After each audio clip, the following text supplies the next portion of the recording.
औज़ुबिल्लाहि बिस्मिल्लाहिर्रहमानिर्रहीम। नाज़रीन, मैं हूं आपका मेज़बान सैयद नाज़रीन सोहेल हसन के साथ। नाज़रीन, दुनिया में कहीं न कहीं पर ऐसे वाक़े रूनुमा होते हैं जिनको कौम कभी नहीं भुला सकती। जिस तरह अमेरिका में 9/11 का वाक़या हुआ, 9/11 ने ख़ित्ते की क्या दुनिया की सूरत हाल को बदल के रख दिया।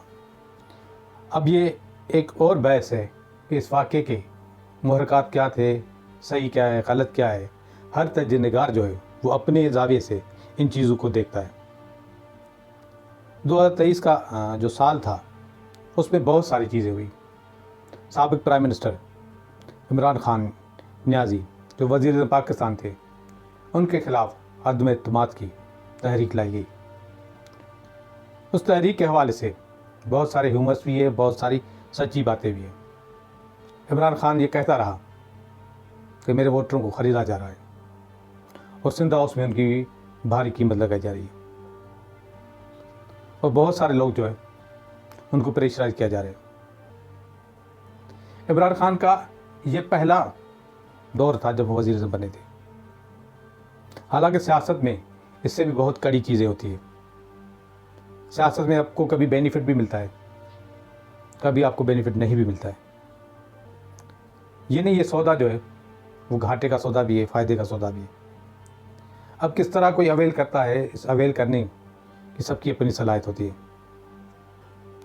आसिफ अली ज़रदारी पीपल्स पार्टी को जिस तरह चला रहे हैं, या जिस तरह पीपल्स पार्टी सिंध में बायस है, या पीपल्स पार्टी जिस तरह भी साहिब इक़्तिदार सिंध में होती हुई आई है और बड़ी बेजाटी से जीत रही है, तो वहाँ पर बहुत सारी चीज़ें होगी कि पीपल्स पार्टी ने रैगिंग की है। ये सब सिस्टम जो है, ये सारी जो चीज़ें हैं, ये पार्ट ऑफ इलेक्शन है। इलेक्शन के दिन आप जितना रोक सकते हैं उतना रोके, इलेक्शन में जितनी आप मुहिम चला सकते हैं चलाएं। तो इमरान खान को जो पहला बेनिफिट मिला था, उस बेनिफिट में इमरान खान ने नवाज शरीफ के दौरे हुकूमत में बहुत लंबी जो है तहरीक चलाई थी। इन डी चौक इस्लामाबाद में धरने लग रहे हैं, उसको 2 माह गुजर रहे हैं, पूरा इस्लामाबाद जाम है। धरना ऐसा नहीं था कि 24 घंटे लोग बैठे हैं। धरने की जो सियासत थी वो इस तरह चल रही थी कि सुबह के टाइम पर लोग निकल जाते थे और शाम को मेले सा समा बन जाता था। इमरान खान के गाने चलते थे और बड़ा क्राउड आता था। फिर इमरान खान खिताब करके अपने खिताब में नवाज शरीफ, आसिफ अली ज़रदारी और मौलाना फजल रहमान को कुछ न कुछ कहकर, कुछ न कुछ बोलकर अपना धरने से अपने घर रवाना हो जाते थे, या वो कहीं जाकर आसाइश वाली जगह पर बैठ जाते थे। ये तहरीक भी अजीब तहरीक थी जिसका इब्तिदा शाम ढले होता था और रात को 12:30 बजे और 1 बजे इख्तिताम होता था। इस तहरीक से पहले अल्लामा ताहिर क़ादरी जो इस वक्त कनाडा में बस रहे हैं, उनके बहुत सारे मदारस हैं, उनके धरने भी इमरान खान के बराबर में लगे थे। इमरान खान का उस धरनों में यही मुतालबा था कि मुझे इतने हलकों के जो पोलिंग बूथ है उनके वोटों की गिनती करा के दी जाए। खैर ये मामला फिर कोर्ट में गया, फिर गिनती भी हुई और इमरान खान के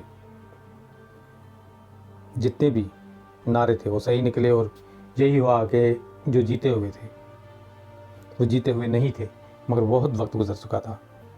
फिर इलेक्शन आया, इलेक्शन में सादा अक्सर से इमरान खान जो है इक़्तिदार में आते हैं। इक़्तिदार में आते ही MQM जो हर किसी का कंधा बनती है, उनको कुछ आज़ाद उम्मीदवारों को मिलाकर वज़ीर आज़म बने। मगर जब अदम एतमाद आया तब तक इमरान खान बदल चुका था। यानी कि इमरान खान जिनके भी सहारे आया था उनको वो बहुत पीछे छोड़ आया। हर कोई हुक्मरान पहले जब आता है तो हाथ बांध के आता है,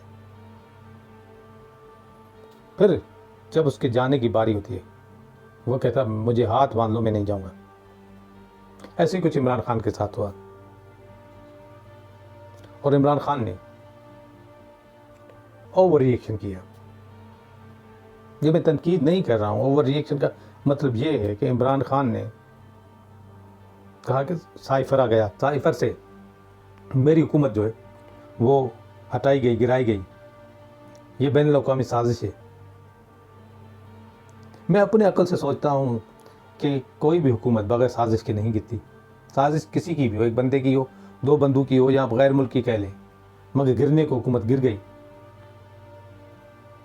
अब उस गिरती हुई हुकूमत के दौरान इमरान खान की सबसे बड़ी गलती ये थी कि उन्होंने अपनी अक्सर वाली 2 सूबाई असेंबली को मुस्तफ़ी करा दिया। इन सारे मेंबरों ने इस्तीफ़ा दे दिए। अभी इलेक्शन का टाइम हुआ भी नहीं था, मगर उन्होंने कहा था कि अब 90 दिनों में इलेक्शन कराएं। मगर फिर इमरान खान के ऊपर केस खोलना शुरू हो गए। जिस तरह नवाज शरीफ पे केस खुले थे, जिस तरह आसिफ जरदारी पर केस खुले थे, इस तरह केस खुलना शुरू हो गया।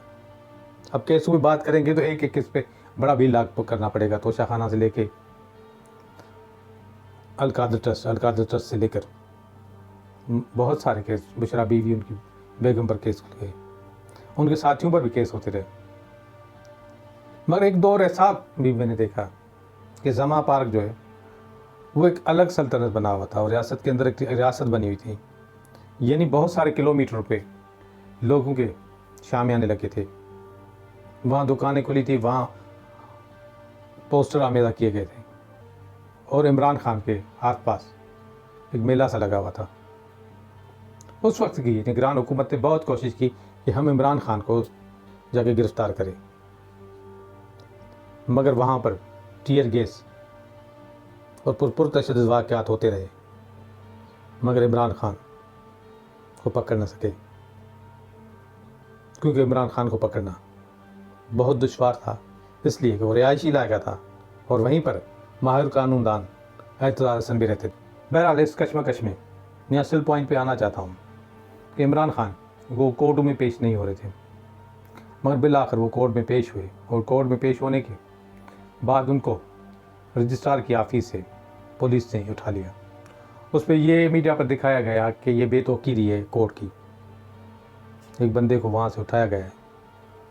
बहुत पुलिस वहाँ पर तैनात की गई थी, मगर एक बंदा जो महीनों से नहीं मिल रहा था। इस 9 मई की गिरफ्तारी में जैसे ही इमरान खान को गिरफ्तार किया जाता है तो खैबर से कराची तक पुरतशद्दुद वाक़यात होना शुरू हो जाते हैं। मगर उन पर पुरतशद्दुद वाक़यों का सबसे जो ख़तरनाक मोड़ था वो हमारी कौमी तनसीबात यानी कि हमारी फ़ौजी तनसीबात पर हमले करना था। पहले 3 दिनों में इमरान खान ने इन तनसीबात पर हमले को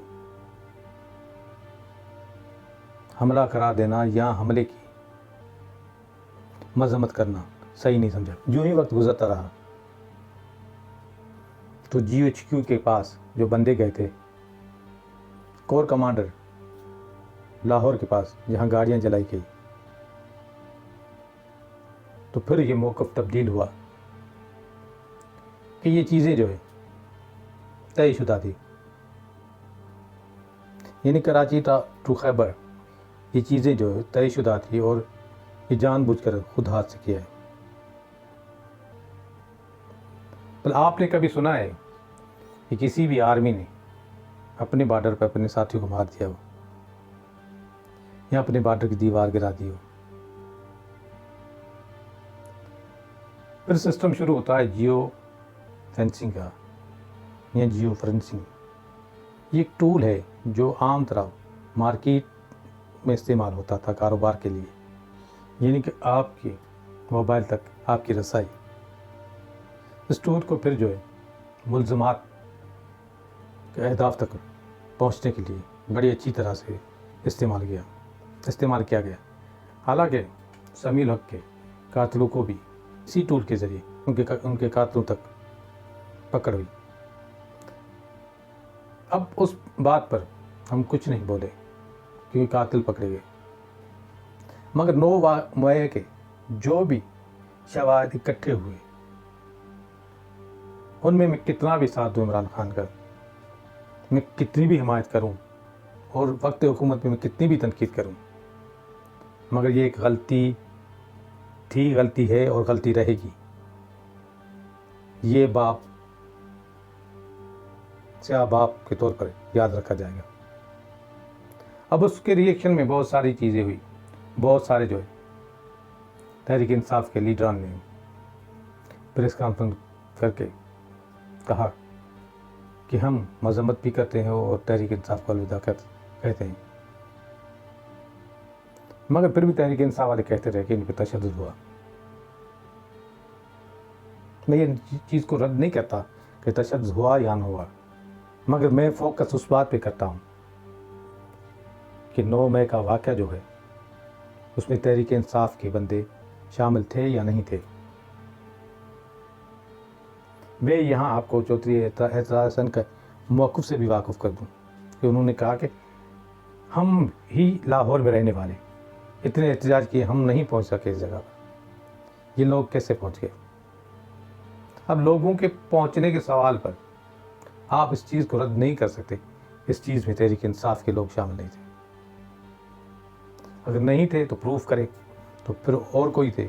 अगर दुश्मन थे, अगर दुश्मन थे और वो दुश्मन हमारे आर्म फोर्स के थे जो हमारी हिफाजत करती है, तो फिर उन दुश्मनों को सब मिलकर गिरफ्त में लाए।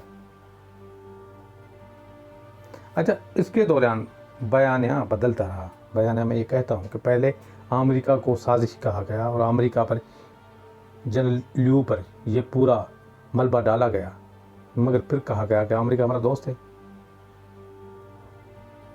पहले जो इनकी इस्टेब्लिशमेंट थी, अब वही तहरीक इंसाफ कह रही है हमें बात करनी है तो इस्टेब्लिशमेंट से बात करनी है। तो ये मुतज़ाद चीज़ें जो है, इतनी सियासी बड़ी जमात, इतनी बसीरत वाली जमात वो जगह पर टिक नहीं रही।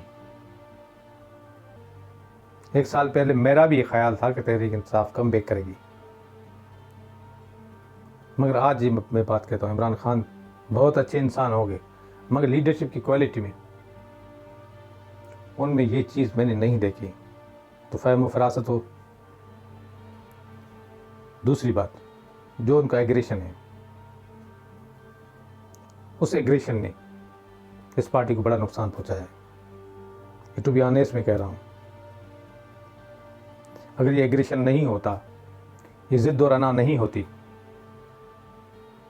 तो इमरान खान न फ़कत अपने आप को सेव कर लेते, मगर इमरान खान जो पाकिस्तान में हालात है कि कौम उठ नहीं पा रही, ये मलबा हम भले हुकूमत पे डालें, मगर एहतजाज एहतजाज एहतजाज, हड़ताल हड़ताल हड़ताल, इन चीज़ों से बड़ा फ़र्क पड़ता है। इमरान खान 100 मरतबा वज़ीर आज़म बन के आ जाए, मगर फिर भी मैं कहूँगा कि एक सियासतदान में ज़िद नहीं होनी चाहिए। और 9 मई के वाक़यात में जो लोग भी मुलव्वस हैं, जिन लोगों ने एक माचिस की तीली भी जलाई है, कोई भी मुहब्बे वतन पाकिस्तानी उनके साथ नहीं होगा। आपकी दुश्मनी किसी फ़र्द से हो सकती है, मगर कौम के निगहबानों से नहीं। इन्हीं जुमलों के साथ लोग इजाज़त, फिर मिलेंगे किसी और इलाक़े में। अपना बहुत ख्याल रखिएगा। पाकिस्तान जिंदाबाद।